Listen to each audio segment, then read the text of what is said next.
Honorary Lieutenant A. Sukumar, Veteran, Corps of Signals,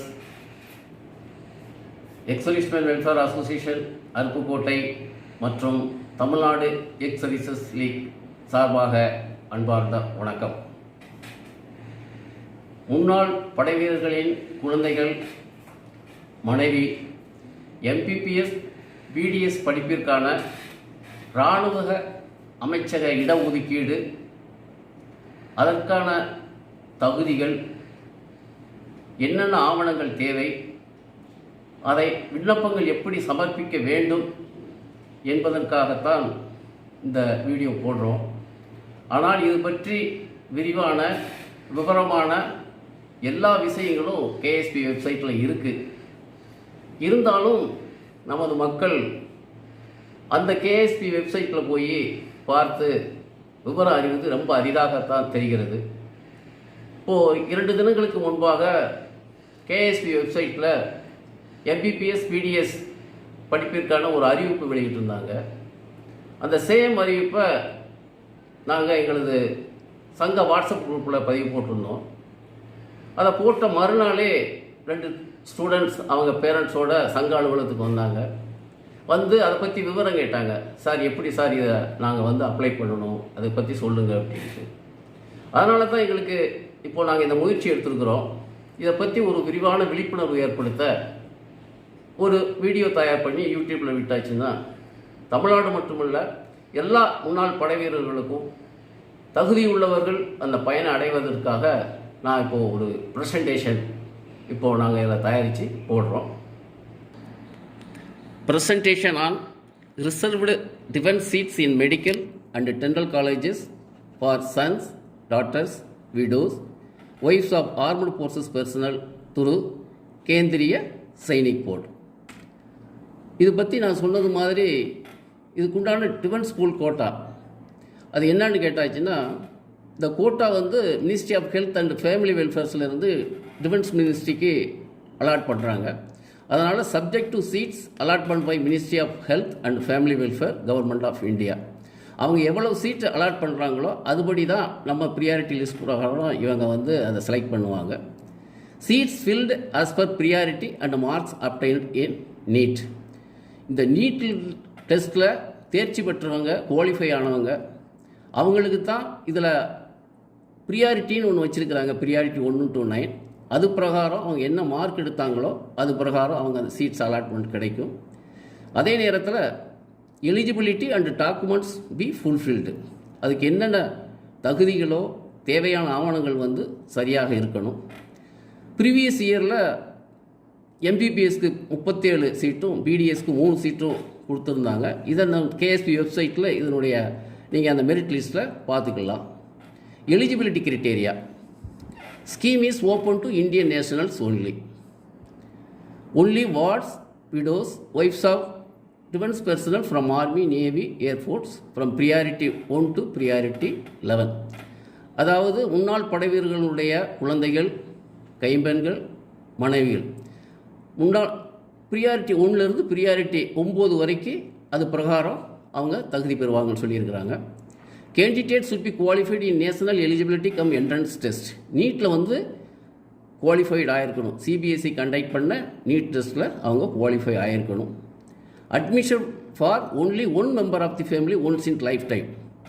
ஒரு குடும்பத்தில் ஒரு எக்ஸர்வீஸ் மேன்னா அவங்க ஒரே ஒரு மெம்பருக்கு தான் இந்த கோட்டா அவங்களுக்கு கிடைக்கிறதுக்கு தகுதி உண்டு. Candidate should have attained the age of 17 years on 31st December of academic session in which admission is sought. அந்த எஜுகேஷன் இயரில் அந்த 31st டிசம்பரில் அவங்களுக்கு 17 இயர்ஸ் பூர்த்தி அடைஞ்சிருக்கணும் வயசு. நெக்ஸ்ட் நான் eligibility criteria. Son of ex serviceman, ex-serviceman who are more than 25 years of age are not eligible. இராணுவத்தில் இருக்கிறவங்களோ அல்லது இராணுவத்திலிருந்து ஓய்வு பெற்றவர்களுடைய குழந்தைகள் 25 வயசுக்கு மேலே ஆயிடுச்சுன்னா சன், அதாவது மகன்களுக்கு அவங்க நாட் எலிஜிபிள் ஆகிறாங்க, தகுதி இழந்துடுறாங்க இந்த கோட்டா கிடைக்கிறதுக்கு. Daughters if married and are not dependent should not apply. அவங்க பெண் குழந்தைங்கள் கல்யாணம் ஆகிட்டு அதனால் அதே நேரத்தில் அவங்க டிபெண்டாக இல்லாமல் இருக்கணும். டிபெண்டன்ஸாக இருந்தால் இருக்கணும் தகுதி சொல்கிறாங்க. ஆனால் டிபெண்டன்ஸாக அவங்க இல்லாமல் இருக்கணும். இது wards of civilians working in armed forces headquarters, Ministry of Defence, DRDO, and wards of paramilitary CAF are not eligible. Selection of candidate as per priority and marks obtained in NEET. இந்த தகுதிகள் இருந்தாலும் அதுக்கப்புறம் இந்த priority list பிரகாரம் தான் அவங்க வந்து selection பண்ணுவாங்க கேண்டிடேட்ஸை.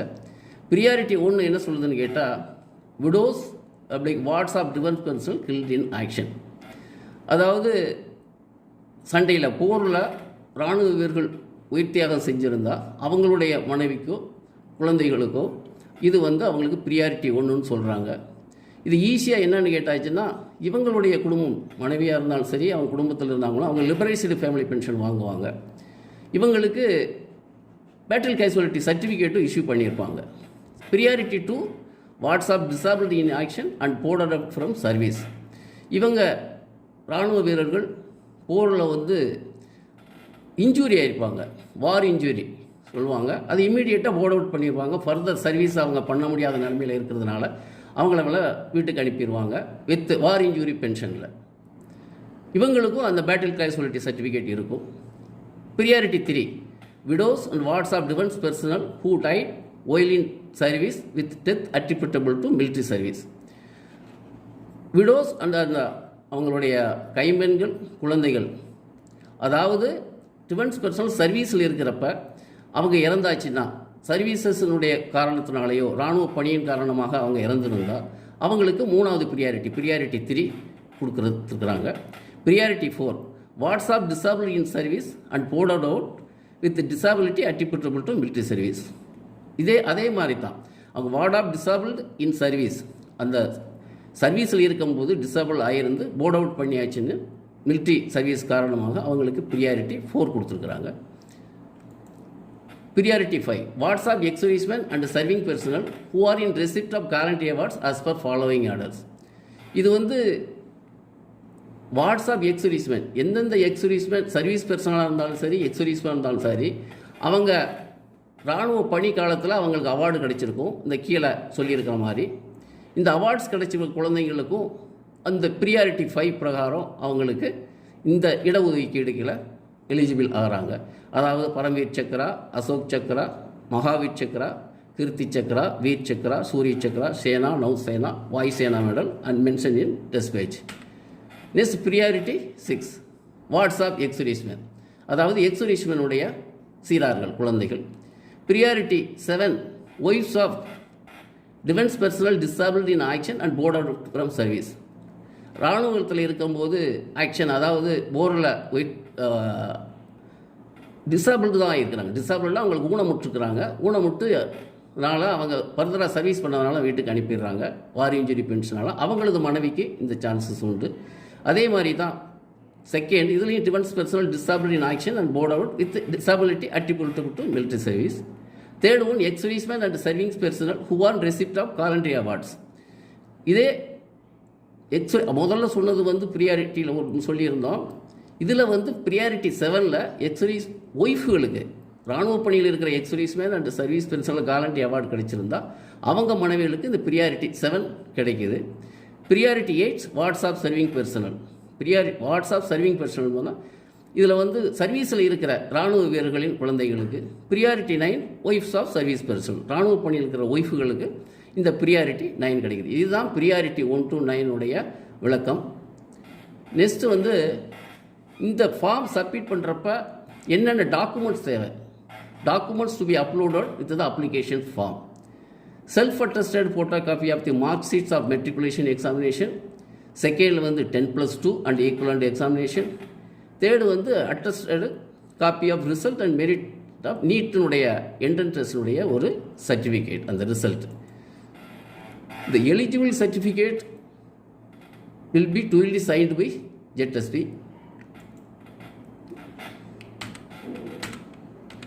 Eligibility certificate will be duly signed by ZSP RSP.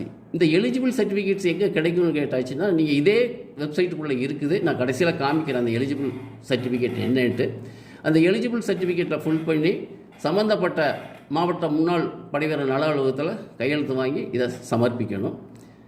Next self attested photo copy of educational entitlement card. இது என்னென்னு கேட்டாச்சுன்னா, இந்த பேட்டல் கேஸ்வாலிட்டி உள்ளவங்களுக்கு எல்லாருமே அவங்களுக்கு வந்து டைரக்டர் ஆஃப் இந்தியன் ஆர்மி வெட்டரன்ஸ்லேருந்து அவங்களுக்கும் இந்த ஃபைனான்சியல் எஜுகேஷனல் அசிஸ்டண்ட் கிடைக்கும். அந்த கிடைக்கிறதுக்கு ஒவ்வொரு ரெக்கார்டு ஆஃபீஸிலிருந்து எஜுகேஷன் என்டைட்டில்மெண்ட் கார்டு வாங்கணும். இது ஒரு சிலர் வாங்கியிருக்கவே மாட்டாங்க. எங்கள் சங்கத்திலேருந்து 2 பேருக்கு நாங்கள் வாங்கி கொடுத்துருக்குறோம். இது ரொம்ப முக்கியம். எப்படி பேட்டல் கேஸ்வாலிட்டி சர்டிஃபிகேட் முக்கியமோ அதே மாதிரி இந்த எஜுகேஷன் என்டைட்டில்மெண்ட் கார்டு வந்து இந்த ப்ரியாரிட்டி கிடைக்கிறதுக்கு இது ரொம்ப மிக முக்கியம். அதோடு சேர்த்து latest pension payment order, special அப்ளிக் ஃபேமிலி லிபரேசரி ஃபேமிலி பென்ஷன், அதான் நான் சொன்ன மாதிரி battle casualty certificate, casualty indicating disability or documentary proof of gallantry award, அதில் copy of gazette notification part 2 order as application. Next passport size of photographs. இதில் cut off date for submission of application இந்த ஆண்டு, அதாவது 2021-22 உங்களுக்கு இந்த இடஒதுக்கீடு பெறுவதற்கு 30 November 2021 நீங்கள் ஆன்லைனில் அப்ளிகேஷன் சப்மிட் பண்ணணும். Application submission through online KSP website. இதை வந்து இந்த அப்ளிகேஷன் வந்து கேஎஸ்பி வெப்சைட்டில் போய் தான் நீங்கள் இந்த அப்ளிகேஷன்ஸை சப்மிட் பண்ணணும். இதில் வந்து நீங்கள் கேஎஸ்பி வெப்சைட் ஓப்பன் பண்ணிவிட்டு இதில் வந்து ஃபஸ்ட்டு மெயின் மெனு இருக்குது. அந்த மெயின் மெனுவில் போச்சுன்னா பெனிஃபிட் அண்ட் கன்செஷன் வரும். அதில் admission into MBBS PDS college அப்படின்னு ஒரு இது வரும். இதில் நீங்கள் வந்து இதில் போயாச்சுன்னா உங்களுக்கு கம்ப்ளீட் இன்ஸ்ட்ரக்ஷன் கிடைக்கும். அதில் இன்ஸ்ட்ரக்ஷனாக டவுன்லோட் பண்ணிக்கலாம். Instruction, eligible certificate, advertisement, willing and unwillingness, அதுக்கப்புறம் அந்த ப்ரியாரிட்டி லாஸ்ட் இயர் என்ன ப்ரியாரிட்டியில் அந்த மெரிட் லிஸ்ட் பிரகாரம் போட்டிருந்தாங்களோ அதுவும் இந்த இதில் உங்களுக்கு கிடைக்கும். நான் சொன்ன மாதிரி தான் அதே இது தான் மெயின் வேணும் பெனிஃபிட். இதில் வந்து எப்படி அப்ளிகேஷன்ஸ் வந்து அவங்க வந்து சப்மிட் பண்ணணும் அப்படிங்கிறது இதில் நெக்ஸ்ட்டு MBBS PDS நாமினேஷன் ஒன்று இருக்குது. அது மூலமாக போயாச்சுன்னா நீங்கள் கிளிக் பண்ணியாச்சுன்னா போகலாம். இதை பற்றி நான் சொல்கிறேன்.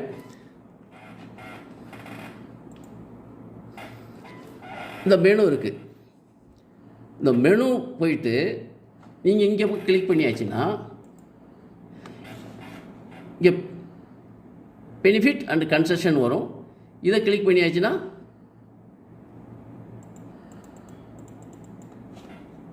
MBBS அண்ட் PDS காலேஜ் இந்த சைட் ஓப்பன் ஆகிடும். இது ஓப்பன் ஆகிடுச்சுன்னா நீங்கள் இதில் நான் ஏற்கனவே சொன்ன மாதிரி இங்கே கம்ப்ளீட் இன்ஸ்ட்ரக்ஷன் இதை கிளிக் பண்ணி நீங்கள் எடுத்துக்கலாம். கம்ப்ளீட் இன்ஸ்ட்ரக்ஷனை டவுன்லோட் பண்ணி நீங்கள் கையில் வச்சுக்கலாம். தரவாக படித்து என்னென்ன விவரம் முழு விவரத்தை அறிஞ்சிக்கலாம்.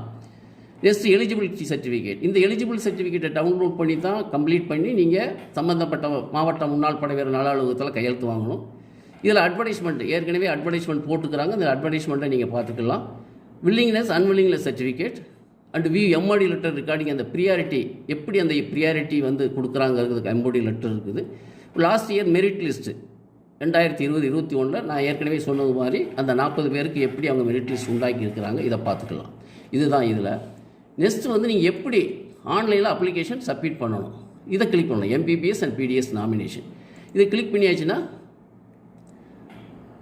உங்களுக்கு இந்த ஆன்லைன் அப்ளிகேஷன் எப்படி பண்ணுறது வரும். ஃபஸ்ட்டு உங்களுடைய ஃபோட்டோ ரெடியாக வச்சுருக்கணும், அதில் அப்லோட் பண்ணணும். அதுக்கப்புறம் இது வந்து செல்ஃப் எக்ஸ்பிளனேட்ரி. இதில் என்னென்ன காலம்ஸ்கள்லாம் உங்களுக்கு படிச்சுட்டு அதுக்கு தகுந்தாப்படி நீங்கள் ரெடியாக அவைலபிள் வச்சு இதை கம்ப்ளீட் பண்ணணும். அதுக்கப்புறம் நான் சொன்னபடி டாக்குமெண்ட்ஸ் அப்லோட் பண்ணணும். இதில் கிளியராக கேட்டிருக்காங்க. Eligibility certificate, PPO, gazette notification for award, casualty disability certificate, mark sheet 12th and NEET mark sheet. அதுக்கப்புறம் நீங்கள் இதை கம்ப்ளீட்டு அப்லோட் பண்ணதுக்கப்புறம் நீங்கள் இதை சப்மிட் பண்ணியாச்சுன்னா இது ஆன்லைன் அப்ளிகேஷன் போயிட்டு உங்களுக்கு அதனுடைய விண்ணப்பனுடைய இது கிடைக்கும். இதுதான் ஆன்லைன் அப்ளிகேஷன் சப்மிஷனுடைய முறை. நீங்கள் நல்லா பார்த்துருப்பீங்கன்னு நினைக்கிறேன். ஈஸி தான்.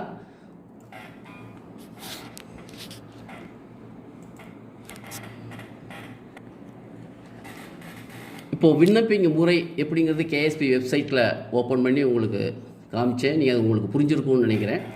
அதுக்கப்புறம் இது விண்ணப்பித்து அதுக்கப்புறம் உங்களுக்கு அப்ளிகேஷன் போய் சேர்ந்தாச்சு. போனதுக்கப்புறம் அவங்க வந்து உங்களுடைய விண்ணப்பத்தை செலக்ட் பண்ணிட்டாங்கன்னா அதுக்கப்புறம் என்னென்ன documents all candidates should bring following original documents with self-attested photocopy at the time of counseling along with passport size photograph. அதில் என்னென்ன டாக்குமெண்ட்ஸு இவங்க சொல்லியிருக்கிறாங்க. Deceased soldiers certificate public book issued by record office. Record ஆஃபீஸில் உங்களுக்கு கொடுத்துருப்பாங்க. அதுதான் அவங்க சொல்கிற மாதிரி டிஸ்சார்ஜ் புக்குன்னு சொல்லுவோம். டிசீஸ் அவங்களுக்கு டிஸ்சார்ஜ் புக்குன்னு சொல்லுவோம். அது அப்புறம் service particular of book of ஆஃபீஸர்ஸ்க்கு பேட்டில் கேஷுவலிட்டி சர்டிஃபிகேட். இதுதான் நான் சொல்கிறேன். இந்த P1 அண்ட் P2 அதாவது பேட்டில் கேஷுவலிட்டியில் அப்படி என்னாச்சுன்னா போரில் உயிர் தியாகம் செஞ்சவங்க, இந்த வார் இன்ஜுரி ஆனவங்க, அவங்க 2 பேருக்கும் பேட்டில் கேஷுவலிட்டி சர்டிஃபிகேட் இஷ்யூ பண்ணுவாங்க. அந்த பேட்டில் கேஷுவலிட்டி ரெக்கார்டு ஆக்ஷன் எடுத்து ஆர்மி ஹெட்குவார்டர் ஏஜி பிரான்ச்சிலேருந்து அதை இஷ்யூ பண்ணுவாங்க. அதை கண்டிப்பாக ஒவ்வொரு வாங்கி வச்சுருக்கணும். அந்த பேட்டில் கேஷுவலிட்டி நீங்கள் எல்லாமே குவாலிஃபை ஆகிருப்பீங்க. கடைசி நேரத்தில் அந்த பேட்டில் கேஷுவலிட்டி சர்டிஃபிகேட் இல்லைன்னா அது உங்களுடைய எலிஜிபிலிட்டி ஃபுல்ஃபில் ஆகாமல் போயிடும். அதனால் இவங்களுக்கு மட்டும் இல்லை, மற்றவங்களும் இதை ஏற்கனவே இப்போ குழந்தைங்கள் படிக்கிறாங்க, அவங்க நீட் எழுதணும், அப்புறம் நீட் எழுதி எம்பிபிஎஸ் பிடிஎஸ் படிப்புக்கு போகணும்னா அவங்க இப்போ இருந்தே அதை தயார் பண்ணி அவங்க வச்சுக்கணும். எஜுகேஷனல் கன்செஷன் கார்டு, இதை பற்றி தான் நான் ஏற்கனவே சொன்னேன். இந்த எஜுகேஷனல் கன்செஷன் கார்டும் இந்த பேட்டில் கேஷுவலிட்டி ஆனவங்களுக்கு அந்தந்த ரெக்கார்டில் அப்ளை பண்ணி அவங்க ரெக்கார்ட்லேருந்து வாங்கணும். ஏற்கனவே ஒரு சிலர் இது அவங்க வாங்கியிருப்பாங்க. எப்படின்னு கேட்டாச்சுன்னா டைரக்டர் ஆஃப் இந்தியன் ஆர்மி வெட்டரன்ஸில் அவங்களுக்கு இது ஃபைனான்சியல் எஜுகேஷன் அசிஸ்டன்ஸ் கொடுத்துட்டு வருவாங்க. இந்த எஜுகேஷன் கார்டு இருந்தால் தான் அவங்களுக்கு கிடைக்கும். அதனால் இந்த கார்டு வாங்குறதும் ரொம்ப முயற்சி செஞ்சு முதல்ல வாங்கி வச்சுக்கிடணும். Next eligibility certificate signed by RSB and ZSB. ஏற்கனவே இதை பற்றி சொன்னேன். இந்த எலிஜிபிலிட்டி சர்டிஃபிகேட் என்னங்கிறத அது டவுன்லோட் பண்ணி நீங்கள் அது கையெழுத்து வாங்கணும் சம்பந்தப்பட்ட மாவட்ட முன்னாள் படையினர் அலுவலகத்தில். இந்த PPO, next PPO initial subsequent, என்னென்ன பிபிஓ கொடுத்தாங்களோ அதுக்கப்புறம் கரிஜான பிபிஓன்னு சொல்லுவோம், அதெல்லாம் நீங்கள் ரெடியாக வச்சுருக்கணும். Next widow identity card issued by RS. Widows பண்ணியிருந்தாச்சுன்னா அந்த விடோனுடைய ஐடென்டி கார்ட்ஸ் தேவை. ஆர்எஸ்பி அட் ஜெட்எஸ்பி ஜிலாஜனிக்கூர்லேருந்து இஷ்யூ பண்ணியிருப்பாங்க. Next ESM identity card issued by RSB ZSB. குழந்தைங்களுக்கு போய் அவங்க அப்ளை பண்ணியிருந்தாச்சுன்னா எக்ஸுரேஷனுடைய ஐடென்டி கார்டு இது அவங்க ரெடியாக வச்சுருக்கணும். Next ECHS card for all ESM, Aadhaar card, 10th and 12th mark sheet, invalid medical board proceedings. இந்த ப்ரியாரிட்டி பார்ட் 2 அண்ட் பார்ட் 4ல் யாரெல்லாம் இன்வேலிடு போர்ட் அவுட் ஆகி வந்திருக்கிறாங்களோ அந்த போர்ட் ப்ரொசீடிங் அவங்ககிட்ட இருக்கும். அந்த காப்பியை அவங்க செக் பண்ணி அவைலபிளாக வச்சுக்கணும். இந்த death certificate of the defence personnel P3, அந்த டிஃபென்ஸ் பர்சனுக்கு டெத் சர்டிஃபிகேட் கேஷுவலிட்டி ஆகிருப்பாங்க, அதனுடைய டெத் சர்டிஃபிகேட் அவங்க வச்சுக்கணும். Gazette notification along with part order. இது யாருக்கெல்லாம் அவார்டு கிடைச்சதோ அவங்க அந்த கெஜெட்டி நோட்டிஃபிகேஷனுடைய காப்பி வச்சுருக்கணும். Service certificate for serving personnel, இராணுவத்தில் சர்வீஸ் பண்ணுறவங்க அவங்க ஒரு சர்வீஸ் சர்டிஃபிகேட்ஸ் அந்த யூனிட்லேருந்து வாங்கி அவைலபிள் வச்சுருக்கணும்.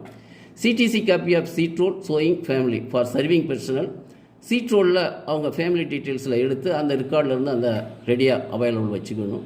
Details along with part order. இதை நான் ஏற்கனவே சொன்ன மாதிரி இந்த எலிஜிபிள் சர்டிஃபிகேட், இந்த எலிஜிபிலிட்டி சர்டிஃபிகேட்டை நீங்கள் டவுன்லோட் பண்ணி வச்சு முதல்லேயும் அப்ளிகேஷன் விண்ணப்பிக்கிறதுக்கு முன்னாடியேவும் இதில் ஃபுல்ஃபில் பண்ணி சம்மந்தப்பட்ட மாவட்ட முன்னாள் நிலைய அலுவலகத்தில் கையெழுத்து வாங்கி ரெடியாக வச்சுருந்தா தான் நீங்கள் அந்த விண்ணப்பத்தை சமர்ப்பிக்க முடியும். இந்த அப்ளிகேஷன் நீங்களே சமர்ப்பிக்கலாம். ஈஸியான முறை தான். நான் ஏற்கனவே சொல்லியிருந்தேன். கேஎஸ்பி வெப்சைட்டில் போகணும். கேஎஸ்பி வெப்சைட்டில் போயிட்டு மெனுவில் அதுக்கப்புறம் இந்த கன்செஷன் அண்ட் பெனிஃபிட்ஸ் இருக்குது. கன்செஷன் பெனிஃபிட்டில் போய் எம்பிபிஎஸ் பிடிஎஸ் வருது. அதுக்குள்ள நாமினேஷன், இவ்வளவு தான். இதை கிளிக் பண்ணியாச்சுன்னா நீங்களே ஆட்டோமேட்டிக்காக நீங்கள் பண்ணிக்கலாம். ஏதாவது உதவி தேவை இருந்தாலும் கூட சங்கத்துக்கு வரலாம், அல்லது நெக்ஸ்ட்டு நியர்பை ப்ரௌசிங் சென்டரில் போய் நீங்கள் இந்த அப்ளிகேஷனை விண்ணப்பிக்கலாம். இதை விண்ணப்பிச்சது மட்டும் நீங்கள் கண்டினியூவாக அதை வாட்ச் பண்ணிக்கிட்டே இருக்கணும். அதில் என்ன ப்ரோக்ரஸ் இருக்குது இல்லைங்கிறத பற்றி. அப்படின்னா தான் நமக்கு அதனுடைய உண்மை நிலவரம் தெரிய வரும். முன்னாள் புடைவீரர்களின் குழந்தைகள், மனைவி அவர்களுக்கான எம்பிபிஎஸ் பிடிஎஸ் படிப்பிற்கான இடஒதுக்கீடு, தகுதி, ஆவணங்கள், எப்படி அந்த விண்ணப்பங்களை சமர்ப்பிக்கின்ற முறையை இந்த ப்ரெசன்டேஷனில் சொல்லியிருந்தோம். எல்லோரும் நல்லபடியாக தெரிஞ்சிருப்பீங்கன்னு நினைக்கிறேன். அதனால் இது எதுக்காக இந்த ப்ரெசன்டேஷன் கேட்டாச்சுன்னா, எல்லா மக்களும், அனைத்து முன்னாள் படை வீரர்களும் இதை பற்றி தெரிஞ்சிருக்கணும். தெரிஞ்சிருந்தால் தான் அந்த சரியான நேரத்தில் எப்போ அறிவிப்பு விடுறாங்களோ அந்த நேரத்தில் எல்லா டாக்குமெண்ட்டுகளும் சரியாக வச்சுருக்க முடியும். இது முதல்ல தயார் பண்ண வேண்டிய டாக்குமெண்ட்ஸ்கள்லாம் இருக்குது. நான் ஏற்கனவே சொன்னது மாதிரி பேட்டில் கேஷுவலிட்டி சர்டிஃபிகேட் கையில் வச்சுருக்காமல் இருப்பாங்க. எஜுகேஷனல் அந்த கார்டுன்னு சொல்லியிருந்தோம்ல, டைரக்டர் ஆஃப் இந்தியன் ஆர்மி வெட்ரன்ஸ்லேருந்து ஃபைனான்ஷியல் எஜுகேஷனுக்காக நிதி உதவி வாங்குவாங்க. அதுக்கு ஒரு சர்டிஃபிகேட் ரெக்கார்ட் ஆஃபீஸ்லேருந்து வாங்க வேண்டியிருக்கும். அதையும் முதல்ல நீங்கள் வாங்கி ரெடியாக வச்சுக்கணும். மற்ற டாக்குமெண்ட்ஸ் உங்கள்கிட்ட ஏற்கனவே இருக்கும். இந்த 2 தான் நான் அவைலபிளாக இருக்கும். அதனால் நீங்கள் ஒவ்வொருத்தரும், அதாவது இந்த தகுதி உள்ளவர்கள், இப்போ குழந்தைங்க சின்ன கிளாஸில் கூட படிக்கலாம், படிச்சுக்கிட்டு இருந்தாலும் இப்போவே நம்ம இந்த வீடியோவை பார்த்து இந்தந்த ஆவணங்கள்லாம் நமக்கு தேவைப்படுது. அதனால் முதல்ல அதை ரெடி பண்ணி வச்சுக்கணும். இதை ஏன் நான் சொல்கிறேன்னு கேட்டாச்சுன்னா, இங்கே அருப்புக்கோட்டை சங்கத்திலே ஒரு அம்மாவுக்கு இப்போ நீண்ட நாளாக அந்த பேட்டல் கேஸ் சர்டிஃபிகேட் அவங்களுக்கு கிடைக்கல. அது கிடைக்காதனால அதுக்குண்டான என்ன ஃபைனான்ஷியல் பெனிஃபிட்டோ அதை வாங்காமலே இருந்தாங்க. இப்போ நாங்கள் முயற்சி செஞ்சு அந்த சம்மந்தப்பட்ட ரெக்கார்ட் ஆஃபீஸ் மெட்ராஸ் ரெஜிமெண்ட்டுக்கு லெட்டர் எழுதி அங்கேருந்து ஏஜி பிரான்ச் அனுப்பி இந்த பேட்டல் கேஷுவலிட்டி சர்டிஃபிகேட் கிடைச்சிருச்சு. அதே மாதிரி நீங்கள் முன்னாடியேவும் இந்த பேட்டல் கேஷுவலிட்டி சர்டிஃபிகேட், அந்த எஜுகேஷன் கார்டு சர்டிஃபிகேட் வாங்கி ரெடியாக அவைலபிள் வச்சுக்கணும். நீங்கள் இந்த வீடியோவை நல்லபடியாக பார்த்துருப்பீங்கன்னு நினைக்கிறேன். பார்த்தது மட்டும் இல்லாமல் இந்த வீடியோவை ஷேர் பண்ணுங்கள். எல்லா முன்னாள் படைவர்களுக்கும், தமிழகத்தில் உள்ள அனைத்து முன்னாள் படைவர்களும் சரி, இந்தியாவில் உள்ள அனைத்து முன்னாள் படைவர்களும் ஷேர் பண்ணுங்கள். இது பற்றி ஒரு விழிப்புணர்வை ஏற்படுத்துங்க.